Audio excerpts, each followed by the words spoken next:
Tu as peut-être lu la Bible, ou peut-être jamais osé l'ouvrir vraiment, mais au fond de toi, il y a cette question qui ne te quitte pas. Pourquoi ma vie ressemble-t-elle à un désert alors que Dieu parle tant de promesses? Et si tu avais manqué le fil conducteur, le vrai récit, celui que l'Éternel a tissé de la Genèse à l'Apocalypse? Ce que tu vas découvrir ici, c'est plus qu'une histoire sainte. C'est ta propre trajectoire, cachée dans les récits d'hommes brisés, de femmes oubliées et d'un Dieu qui n'abandonne jamais. Peu de gens connaissent cette version, et ceux qui la comprennent ne voient plus jamais leur vie de la même manière. Il n'y avait rien, pas un bruit, pas une forme, pas même une ombre. Puis, soudainement, une voix retentit dans le vide. Que la lumière soit. En un instant, le néant recula. Une lumière pure, sans début ni fin, se répandit, dessinant les premiers contours de l'univers. Le Créateur, invisible mais souverain, venait d'insuffler l'ordre au chaos. Chaque étoile, chaque atome, chaque souffle avait désormais une origine. Dieu. Sur cette terre fraîchement façonnée, Dieu planta un jardin, un Éden de paix, où l'air portait des parfums d'éternité. C'est là qu'il forma Adam, à partir de la poussière, et Ève de sa côte. Ils n'étaient pas de simples créatures, ils portaient en eux l'image du Très-Haut. Ensemble, ils marchaient dans le jardin, main dans la main avec leur Créateur. Leur jour était plein de lumière, leur nudité n'était pas honte, mais innocence. Mais ce monde parfait, ce chef-d'œuvre de beauté, n'était pas sans tension. Car la liberté que Dieu leur donna portait aussi le poids du choix. Chaque arbre du jardin offrait ses fruits, sauf un, le fruit défendu. Un simple interdit, mais porteur d'un message. L'amour vrai ne peut être imposé, il se choisit. Adam et Ève vivaient dans la lumière, mais au bord d'un précipice invisible. Ce récit fondateur n'est pas un simple conte. Il reflète nos propres débuts. Nous avons tous connu un Éden, un moment d'innocence, un amour pur, une paix perdue. Comme Adam, nous avons reçu le souffle de vie, mais aussi la responsabilité de nos décisions. Dieu nous forme encore, dans nos fragilités, à son image. Le Créateur façonne toujours la poussière, et pourtant, dans ce jardin, une ombre se glissait. Une voix ancienne, douce mais perfide, se préparait à murmurer. Ce qui commence dans la lumière peut-il résister à l'obscurité? Ce mystère nous conduit au prochain tournant, où un fruit tendu deviendra le point de rupture entre l'homme et Dieu. Un bruissement étrange, un regard curieux, et une voix, subtile, presque chantante. Dieu a-t-il réellement dit? Le serpent n'apporta pas de menace, seulement une question. Et cette question fit vaciller l'équilibre. Ève, fascinée par le fruit défendu, y vit soudain autre chose qu'un interdit, une promesse de sagesse, une possible égalité avec Dieu. Elle en goûta, puis en donna à Adam, et le monde changea. En un seul acte, la lumière du jardin se fit plus lourde, plus silencieuse. Ils se virent nus, ce n'était plus de l'innocence mais de la honte. Ils se cachèrent de Dieu, comme un enfant se cache après avoir brisé un vase. Mais Dieu, qui connaissait déjà leur chute, les appela tout de même. « Où es-tu » Ce cri divin traverse encore les siècles, atteignant chacun de nous. Le péché originel, ce n'est pas seulement l'histoire d'un fruit croqué, c'est la racine de notre éloignement. C'est ce moment où nous avons cru pouvoir être notre propre lumière, et depuis, nous portons tous cette fracture invisible, une soif de Dieu mêlée à une fuite constante. Comme Adam et Ève, nous voulons marcher avec lui. Mais nous avons peur de ce qu'il verra en nous. Pourtant, même dans la sentence, il y avait une promesse. Dieu fit des vêtements pour couvrir leur nudité. Il annonça qu'un jour, la descendance de la femme écraserait la tête du serpent. La chute ne fut pas la fin, mais le début d'un plan de rédemption. Dieu n'a jamais abandonné ses enfants. Il a simplement commencé à les chercher d'une autre manière. Chassés de l'Éden, Adam et Ève portèrent leur humanité meurtrie hors des murs du jardin. Et avec eux, nous aussi sommes entrés dans un monde de labeur, de douleur, mais aussi d'espérance. Car même dans l'exil, Dieu reste proche. Mais ce monde nouveau allait bientôt révéler une autre faille, une jalousie profonde et un sang innocent versé par un frère.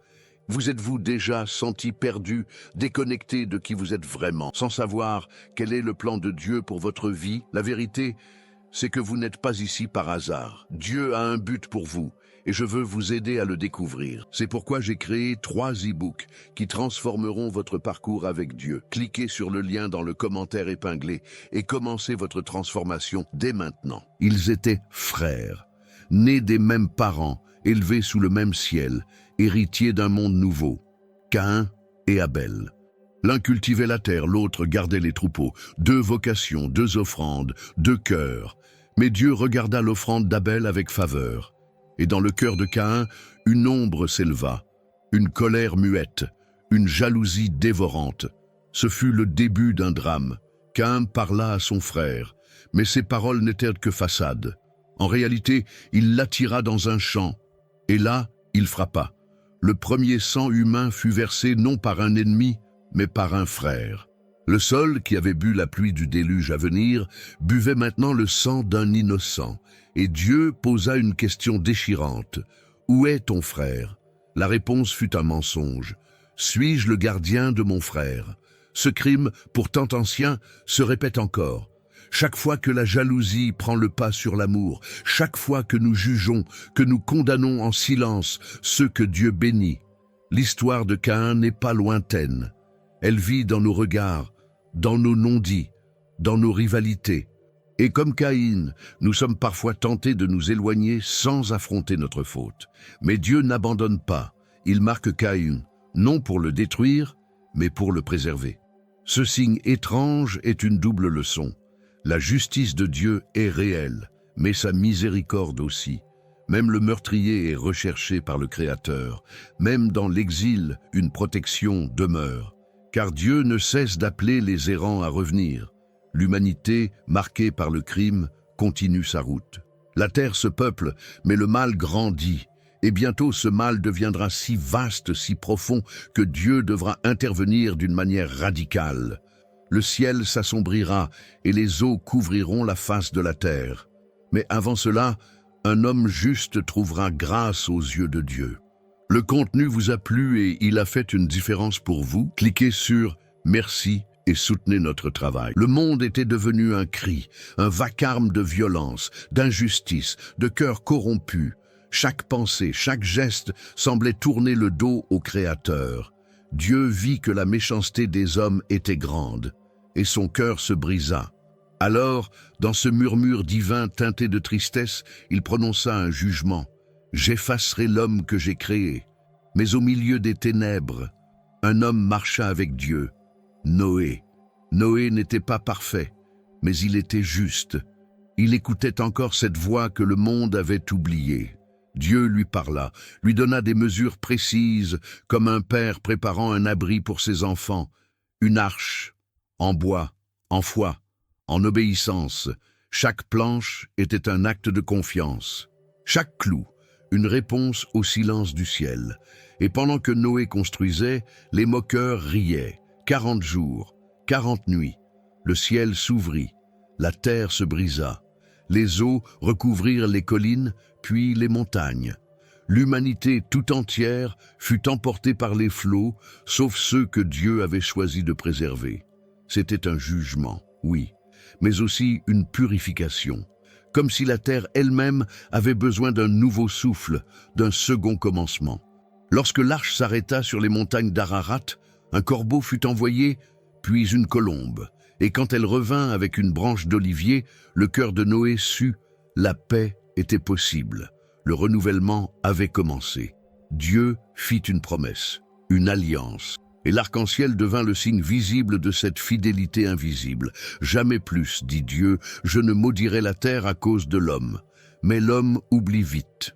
La pluie s'était tue, la terre séchée, mais l'orgueil continuait de pousser dans les cœurs. Et bientôt, une tour allait s'élever vers le ciel, non pour adorer, mais pour défier. Une tour de pierre et de confusion. Ils parlaient tous une seule langue, un seul peuple, une seule voix, un seul rêve. Mais ce rêve n'était pas tourné vers le ciel. Ils voulaient s'en emparer. « Bâtissons une tour dont le sommet touche le ciel, disait-il. Faisons-nous un nom. » Ce n'était pas une prière, C'était une proclamation. L'homme, encore trempé des eaux du déluge, cherchait déjà à s'élever sans Dieu. Il posait brique sur brique. L'argile remplaçait l'humilité et l'orgueil s'érigeait comme fondation. C'était plus qu'un chantier, c'était une déclaration de guerre silencieuse contre le Créateur. Ils n'avaient pas besoin d'arche, ni d'alliance. Ils avaient leurs propres mains. Et Dieu, du haut du ciel, observa. Non avec colère, mais avec une tristesse ancienne. Alors il descendit, non pour les frapper, mais pour les disperser. Leur unité n'était qu'un miroir de vanité. Dieu confondit leur langue. Ce qui était compréhension devint incompréhension. Ce qui était harmonie devint cacophonie. Et la tour s'arrêta. Les hommes se dispersèrent. Babel, ce projet de gloire humaine, devint un monument de confusion. Cette histoire résonne encore aujourd'hui. Chaque fois que l'homme veut construire sans Dieu, il se perd. Nos projets, nos tours, nos ambitions peuvent s'écrouler si elles ne reposent pas sur la pierre angulaire. Mais Dieu n'a pas abandonné l'humanité éparpillée. Il préparait un plan, une nouvelle voie, un nouvel appel, non plus à la dispersion mais à la foi. Et c'est dans cette attente, au milieu du désert de l'histoire humaine, qu'un homme entendit un appel, une promesse chuchotée par Dieu lui-même. Une descendance aussi nombreuse que les étoiles. Il ne connaissait pas encore le Dieu d'Israël. Il vivait à Ur, au milieu d'idoles et de traditions anciennes. Et pourtant, une voix vint briser le silence de sa routine. Quitte ton pays, ta parenté, et va vers le pays que je te montrerai. C'était un appel sans carte, une promesse sans preuve. Mais Abraham crut, et il partit. Ainsi commence l'histoire de la foi. Dieu lui parla encore. « Je ferai de toi une grande nation. En toi seront bénies toutes les familles de la terre. » Abraham n'avait ni terre, ni enfant, ni héritage. Mais il avait une chose que Dieu cherche encore aujourd'hui. Un cœur prêt à obéir sans tout comprendre. La foi, vraie, commence souvent là où nos certitudes s'arrêtent. Année après année, Abraham marcha. Il planta des tentes, dressa des autels, leva les yeux vers le ciel. Dieu lui montra les étoiles. Ainsi sera ta descendance. Et Abraham crut, même si son corps vieillissait, même si Sarah restait stérile. Il vacilla parfois, il douta, mais il resta debout, porté par une promesse plus grande que ses forces. Quand enfin, Isaac naquit, c'était comme si le ciel avait touché la terre. Mais Dieu mit Abraham à l'épreuve. « Offre-moi ton fils. » Un couteau, un bois, une montée. Et au dernier instant, un bélier. Dieu avait pourvu. C'était plus qu'un test. C'était une prophétie. Car un jour, un autre père offrirait son fils sans l'épargner. Ainsi se scella l'alliance. Abraham devint le père d'une foi vivante, celle qui croit sans voir, qui obéit sans tout comprendre. Mais cette foi allait bientôt être éprouvée dans les générations suivantes, car les promesses divines passent souvent par des chemins inattendus, et parfois elles mènent jusqu'en Égypte. Il avait des rêves, des épis qui se courbaient, des étoiles qui l'honoraient. Joseph, fils aimé de Jacob, portait une tunique multicolore, symbole d'un amour particulier. Mais cet amour fit naître la jalousie. Ses frères, rongés par l'envie, le vendirent comme esclave. En un jour, il perdit sa maison, sa liberté, son nom. Et pourtant, Dieu ne l'abandonna pas. En Égypte, Joseph connut l'humiliation, l'injustice, la prison. Mais partout où il allait, la faveur de Dieu l'accompagnait. Il interpréta des rêves, fit preuve de sagesse et gagna la confiance de Pharaon. De prisonnier, il devint gouverneur. Le Dieu d'Abraham tenait sa promesse, non dans la facilité, mais dans la fidélité. Le rêve n'était pas mort, il était en chemin. La famine frappa.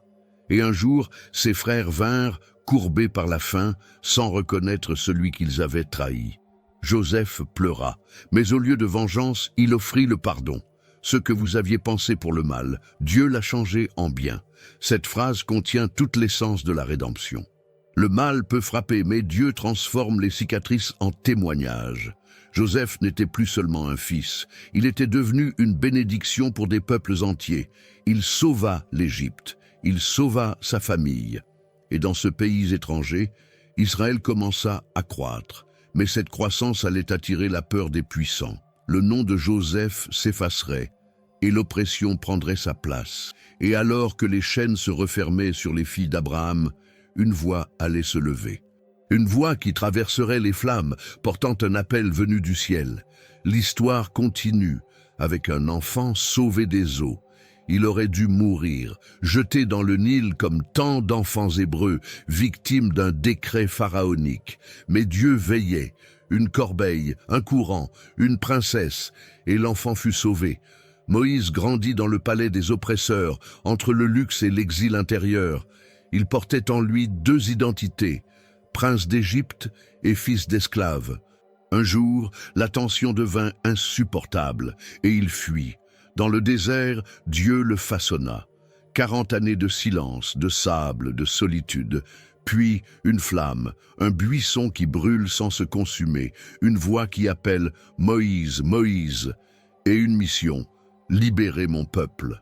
Moïse hésita. « Qui suis-je » Mais Dieu répondit « Je serai avec toi ». Car ce n'est jamais notre capacité qui importe, mais sa présence. Moïse retourna en Égypte. Pharaon refusa. Les plaies frappèrent. L'eau se teignit de sang, les ténèbres couvrirent le pays, les premiers-nés moururent. Mais Dieu protégea les siens. Le sang de l'agneau sur les portes fut leur délivrance. Et dans la nuit, le peuple d'Israël sortit, portant sur eux des siècles d'esclavage et une promesse de liberté. Face à la mer Rouge, le peuple trembla. Mais Dieu ouvrit un chemin au milieu des eaux, et les ennemis furent engloutis. L'Exode n'est pas qu'un fait historique, c'est le symbole éternel du Dieu qui libère. Celui qui entend le cri des opprimés, qui voit les chaînes invisibles et qui descend pour agir. Dans le désert, le peuple allait apprendre à marcher avec Dieu. Manna du ciel, eau du rocher, colonne de feu. Mais surtout, une rencontre sacrée sur une montagne. Car Dieu ne voulait pas seulement libérer leur corps, mais aussi instruire leur âme. Le Sinaï les attendait. Le feu descendit sur la montagne. Le tonnerre grondait, le sol tremblait. Le peuple, saisi de crainte, restait à distance. Mais Moïse monta. Au sommet du Sinaï, Dieu parla, non par une voix confuse, mais avec clarté, gravant sa volonté sur des tables de pierre. 10 paroles, 10 commandements. Non comme des chaînes, mais comme un miroir pour l'âme. Tu n'auras pas d'autre Dieu devant ma face. Ce n'était pas un caprice divin, mais une invitation à l'exclusivité d'un amour saint. Chaque commandement révélait le cœur de Dieu, la vérité, la justice, le respect, la fidélité. Il ne s'agissait pas seulement d'obéissance extérieure, mais de transformation intérieure. Dieu voulait former un peuple à son image. Ces lois sacrées avaient un but, préserver la relation entre Dieu et l'homme et entre les hommes eux-mêmes. Elles étaient un rempart contre l'oubli, contre l'idolâtrie rampante, contre l'orgueil. Mais le cœur humain est lent à retenir ce qui est saint. Même au pied de la montagne, pendant que Moïse recevait la loi, le peuple façonnait un veau d'or. La colère de Moïse éclata. Les tables furent brisées. Et pourtant, Dieu fit grâce. Il renouvela l'alliance. Une fois encore, il grava les lois. Ce geste montre que même dans la désobéissance, Dieu ne retire pas son dessein. Il corrige, mais il restaure. Et ces lois, bien que données dans l'Antiquité, parlent encore à nos consciences aujourd'hui. Car la liberté ne suffit pas. Sans repère, elle se transforme en chaos. Les 10 commandements restent un fondement éternel, mais ce peuple, désormais en marche, ne pouvait s'arrêter au pied de la montagne. Une terre les attendait. Et pour y entrer, il leur faudrait apprendre à obéir, en acte et en foi. Ils avaient traversé le désert. Ils avaient vu la mer s'ouvrir, la manne tomber, l'eau jaillir du rocher. Maintenant, ils étaient à la frontière de la terre promise, Canaan. Un pays de lait et de miel, mais aussi de murailles et de géants. Josué prit la relève de Moïse. Dieu lui dit « Fortifie-toi et prends courage ». La conquête ne serait pas facile, mais elle serait guidée par la promesse. Jéricho se dressait comme un défi. Haute muraille, porte close, mais Dieu n'utilisa ni échelle ni canon. Il ordonna des trompettes, des marches silencieuses, 7 jours de foi. Et le 7e jour, un cri. Les murs tombèrent. C'était une leçon divine. Ce n'est pas par force humaine qu'on entre dans la promesse, mais par l'obéissance radicale. Canaan n'était pas un don automatique. Chaque ville, chaque bataille était une étape de foi. Dieu combattait pour Israël, mais il exigeait la fidélité. Là où il y avait obéissance, il y avait victoire. Là où il y avait compromis, défaite. Haï en est le triste exemple. Un seul péché caché coûta une guerre, car Dieu ne partage pas sa gloire avec l'idolâtrie. La conquête de Canaan n'est pas seulement une épopée militaire, elle représente nos propres combats intérieurs. Chaque mur de Jéricho dans nos vies, peur, doute, habitudes anciennes, ne tombera que si nous avançons avec foi. Dieu a des promesses pour chacun, mais elles demandent engagement, discipline et persévérance. Le pays était enfin conquis, mais la stabilité ne dura pas. Sans roi, sans guide constant, le peuple allait entrer dans une ère d'instabilité. Un cycle étrange de chute et de relèvement. Et dans ce tourbillon, Dieu allait susciter des voix inattendues, les juges. Canaan était conquise, mais la foi vacillait.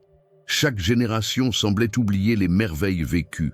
Sans roi, sans guide, chacun faisait ce qui lui semblait bon. Alors Dieu, dans sa patience, suscita des juges, Déborah, Gédéon, Samson, des hommes et des femmes choisis non pour leur force, mais pour leur disponibilité. À travers eux, Dieu rappelait à Israël qu'il était leur véritable roi.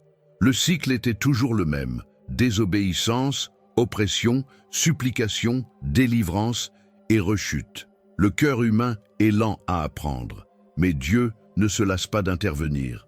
Même quand le peuple l'oublie, il se souvient de son alliance. Chaque juge levé par Dieu est une image de sa miséricorde persistante, un avertissement, mais aussi un espoir.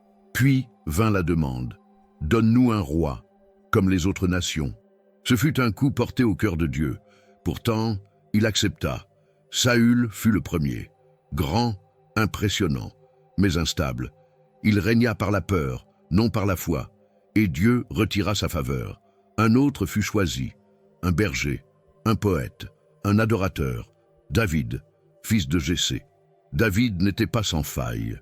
Il a chuté lourdement, mais son cœur restait tourné vers Dieu. Il écrivit des psaumes en larmes, se repentit sincèrement, et Dieu le nomma « Homme selon mon cœur ». Sous David, Jérusalem devint la capitale. L'arche y fut amenée, la louange s'y éleva. Le royaume d'Israël brillait pour un temps, car le fils de David allait hériter de ce trône, un roi sage, puissant, constructeur d'un temple, mais aussi divisé dans son cœur. La grandeur de Salomon était réelle, mais son amour pour Dieu se fissura. Et ainsi, ce que David avait uni, son fils allait le voir se diviser. Il hérita d'un royaume en paix. Salomon, fils de David, jeune et conscient de sa faiblesse, demanda à Dieu une chose, la sagesse. Ce désir toucha le ciel.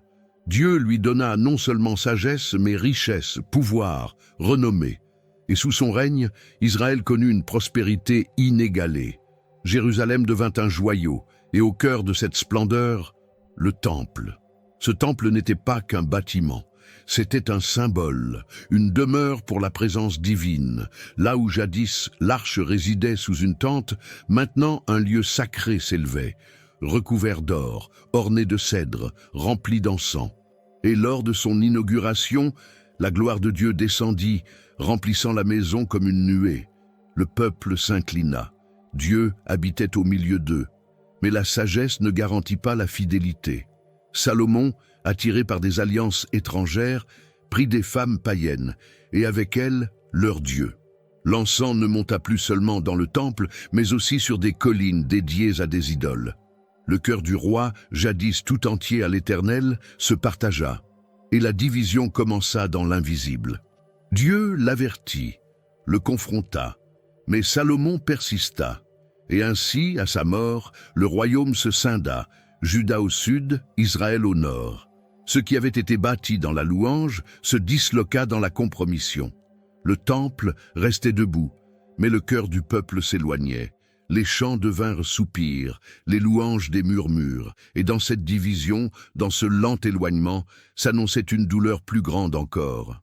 Car un jour, Jérusalem serait prise, le temple profané, le peuple exilé. Mais même dans cette nuit, Dieu préparerait un chemin de retour. Les avertissements furent nombreux, les prophètes pleuraient dans les rues, Jérémie criait, Ézéchiel prophétisait, mais le peuple n'écoutait pas. L'idolâtrie s'était enracinée, les injustices étaient criantes. Et alors, la catastrophe. Babylone vint comme une tempête, Jérusalem tomba, le temple fut réduit en cendres, et le peuple fut emmené loin, en exil. Ce fut plus qu'une défaite, ce fut une rupture. À Babylone, les chants de Sion devinrent des larmes suspendues au saule. Les exilés se demandaient « Où est Dieu ?» Mais même là-bas, il parlait, à travers Daniel dans les palais, à travers les visions, à travers les larmes.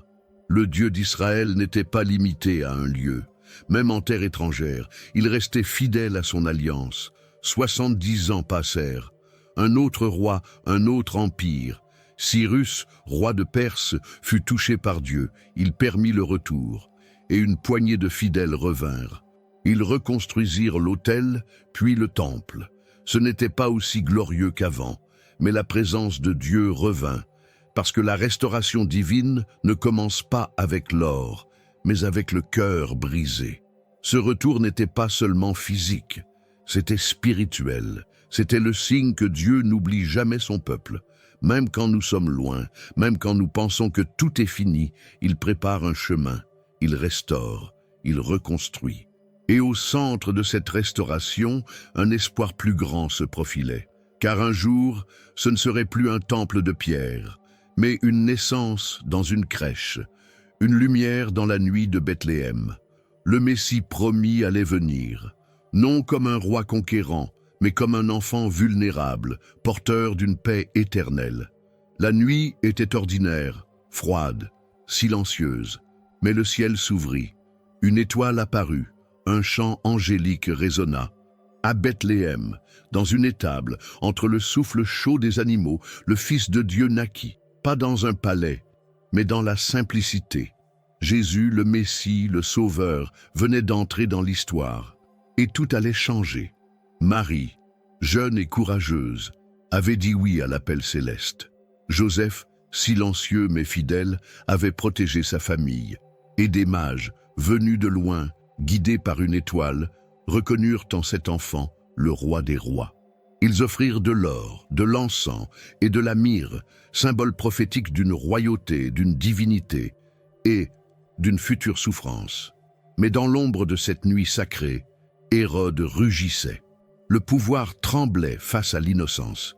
Il ordonna le massacre des enfants, et Jésus dut fuir en Égypte, devenu réfugié dès sa naissance. C'était le début d'une vie marquée par l'opposition, mais aussi par une protection divine constante, car rien ni personne ne pouvait arrêter le dessein de Dieu. L'enfant grandit, en stature et en sagesse. Il n'était pas un enfant ordinaire. À 12 ans, dans le temple, il enseignait déjà. Mais son heure n'était pas encore venue. Le monde attendait. Les prophéties se souvenaient. Les anges veillaient. Le silence allait bientôt se rompre. Et ce silence se brisa au bord du Jourdain quand une voix s'éleva du ciel. « Celui-ci est mon fils bien-aimé. » Le ministère commençait. Et avec lui des miracles, des enseignements et un royaume que le monde n'avait encore jamais vu. Il touchait les lépreux, parlait avec les exclus, pardonnait les pécheurs. Jésus n'enseignait pas seulement avec des mots, mais avec chaque geste. Ces miracles n'étaient pas des spectacles, mais des signes, la compassion de Dieu incarnée. L'eau devint vin, les aveugles virent, les tempêtes se calmèrent. Le royaume de Dieu n'était plus un rêve lointain. Il s'approchait en chair et en esprit. Mais ces paroles allaient plus loin que les prodiges. Heureux les pauvres en esprit. Il inversait les valeurs du monde. Les premiers devenaient derniers, les enfants des modèles de foi. Il ne parlait pas de religion mais de cœur. Ses paraboles étaient des clés. Le semeur, la perle, le figuier stérile. Des histoires simples mais chargées d'éternité. Il enseignait avec autorité, pas comme les scribes. Les foules le suivaient, mais il ne cherchait pas les applaudissements. Il confrontait. Aimez vos ennemis. Pardonné 70 fois 7, il ne vendait pas une grâce facile, il appelait à la transformation, à marcher sur une voie étroite mais lumineuse. Ces miracles étaient aussi des confrontations. Chaque guérison défiait les traditions. Chaque pardon scandalait les religieux. Mais il continuait, car il n'était pas venu pour les justes, mais pour les malades. Il ne voulait pas des sacrifices extérieurs, mais des cœurs brisés et contrits. Le royaume avançait, parfois en silence, parfois en scandale. Mais plus il avançait, plus l'opposition grandissait. Le vent du Golgotha soufflait déjà, l'ombre de la croix s'étendait, et bientôt, celui qui redonnait la vie allait la donner entièrement. Un jardin, une trahison, un baiser, et le silence de celui qui aurait pu invoquer des légions d'anges. Jésus fut arrêté, faussement accusé, condamné sans justice, couronné d'épines, battu, moqué, et cloué sur une croix entre deux criminels. Le ciel s'assombrit, la terre trembla, et dans un dernier souffle, il cria « Tout est accompli ». À cet instant, ce n'était pas la défaite, mais la victoire. La croix, cet instrument de honte, devenait un trône de gloire. Le rideau du temple se déchira. L'accès au Père était désormais ouvert. Ce sang versé n'était pas une fin, c'était un commencement. Le poids du péché, de l'humanité entière, fut porté par l'agneau sans défaut. Le tombeau fut scellé, une pierre massive, une garde romaine. Mais aucune force terrestre ne pouvait retenir la vie. Le troisième jour, au matin, la pierre fut roulée. Le tombeau était vide. Les larmes de Marie-Madeleine devinrent des cris de joie. Il est vivant. Jésus apparut, à ses disciples, à Thomas, au bord du lac, en chemin vers Emmaüs. La résurrection n'était pas un mythe, mais une rencontre. Les cœurs brûlaient, les doutes fondaient, le ressuscité brisait le pouvoir de la mort. Il portait les marques des clous, mais son regard était plein de paix. Il souffla sur eux, recevait le Saint-Esprit. Il préparait leur mission, car le monde devait entendre ce qui venait de se passer. Et alors qu'il montait au ciel, il laissa une promesse. « Je reviendrai ». Mais avant cela, un feu allait descendre, une puissance d'en haut pour équiper des hommes faibles à devenir des témoins jusqu'aux extrémités de la terre. Ils étaient réunis dans une chambre haute. Le cœur battant, les mains jointes, les souvenirs encore brûlants.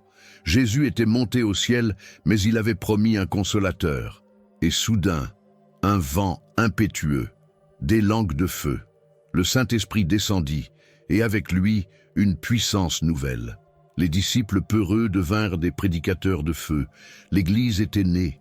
Pierre, le même qui avait renié, se leva. Sa voix ne tremblait plus. « Repentez-vous et soyez baptisés. » 3000 âmes furent touchées ce jour-là. Ce n'était plus une secte cachée, mais une flamme grandissante. Ils partageaient tout, priaient, rompaient le pain. La communion devenait témoignage vivant du royaume de Dieu sur la terre. Les miracles continuaient. Les malades guérissaient, les chaînes se brisaient, les prisonniers chantaient. Mais avec la croissance, vinrent les persécutions. Étienne, rempli de l'esprit, devint le premier martyr. Sa prière, avant de mourir, « Seigneur, ne leur impute pas ce péché. » Le sang des martyrs devint la semence de l'Église. La persécution dispersa les croyants, mais au lieu de les éteindre, elle les enflamma. Partout où ils allaient, ils annonçaient l'Évangile. Samarie, Antioche, Rome. Le feu ne connaissait pas de frontières.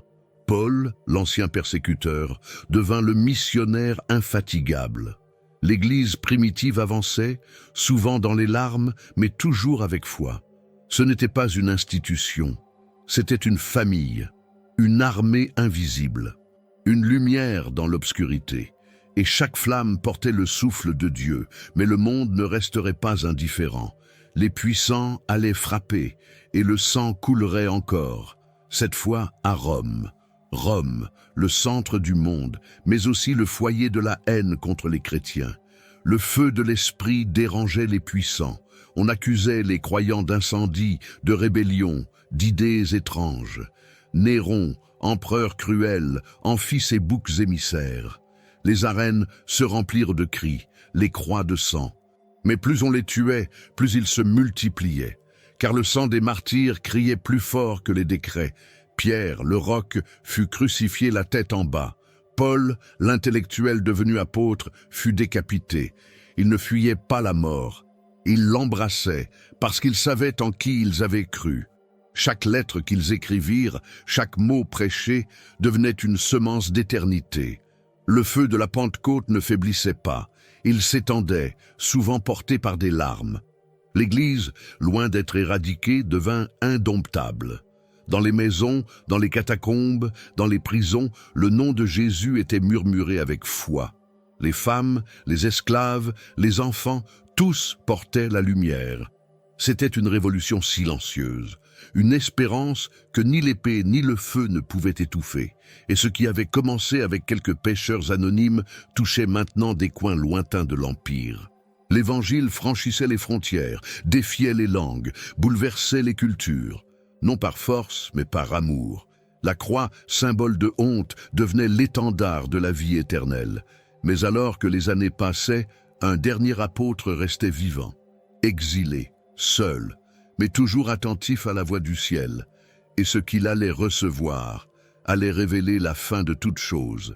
Sur l'île de Patmos, balayé par les vents, Jean priait, exilé pour sa fidélité, seul, mais pas abandonné. Et soudain le ciel s'ouvrit, une voix résonna comme une trompette. « Écris ce que tu vois ». Ce fut l'Apocalypse, une révélation divine. Jean vit au-delà du voile, un trône éclatant, des anges, des jugements, mais surtout la gloire de l'agneau, celui qui fut crucifié, mais qui règne maintenant à jamais. Les visions étaient terribles, des sceaux rompus, des trompettes sonnées, des coupes déversées. La terre gémissait, le mal s'agitait, mais à travers le chaos, une constante, le trône de Dieu. Rien n'échappait à sa main. Même dans les temps les plus sombres, le plan de Dieu se poursuivait. Il n'est ni surpris, ni impuissant. L'histoire humaine n'est pas une errance, mais une orchestration divine. Puis vint le jugement. La bête, le faux prophète, le dragon. Tous furent jetés dans les temps de feu. Babylone, symbole de la corruption mondiale, fut détruite en un seul jour. Mais les saints, eux, chantèrent. Ceux qui avaient été persécutés, oubliés, martyrisés, reçurent des couronnes. L'agneau conduisait son armée, non avec des épées humaines, mais avec une parole de feu. Enfin, Jean vit une nouvelle Jérusalem, une ville descendue du ciel, où il n'y aura plus ni larmes, ni mort, ni nuit. Dieu lui-même y habitera avec les hommes. Plus de temple, car Dieu et l'agneau sont le temple. Les rachetés marcheront dans sa lumière, et la malédiction du commencement sera effacée à jamais. Ce sera la restauration de tout ce que le péché avait détruit. L'Apocalypse ne se termine pas dans la peur, mais dans l'espérance. « Oui, je viens bientôt », dit Jésus. Et Jean répondit « Amen. Viens, Seigneur Jésus. » Cette promesse est encore vraie aujourd'hui. Elle est l'encre de la foi, le souffle de l'espérance. Car Dieu, qui a tout commencé par la lumière, terminera l'histoire humaine dans une gloire que rien ne pourra jamais éteindre. Maintenant que tu connais cette ligne sacrée, de la poussière d'Adam à la gloire éternelle, que vas-tu en faire? La Bible n'est pas un vieux livre, c'est un miroir, une voix, un appel. Et si aujourd'hui était le début de ton propre exode? Pose-toi cette question, où en es-tu dans cette histoire? Es-tu encore dans le désert ou prêt à entrer dans la promesse? Si ce voyage a touché ton cœur, abonne-toi à cette chaîne. Active les notifications pour ne pas manquer la suite, car Dieu continue d'écrire. Tu viens de voir comment l'histoire se termine, mais sais-tu ce que l'âme voit juste avant de quitter le corps? Certains parlent de lumière, d'autres de visage, mais la Bible révèle bien plus. Prépare-toi à découvrir ce que peu osent t'expliquer, ce que l'esprit humain perçoit à l'instant de la mort.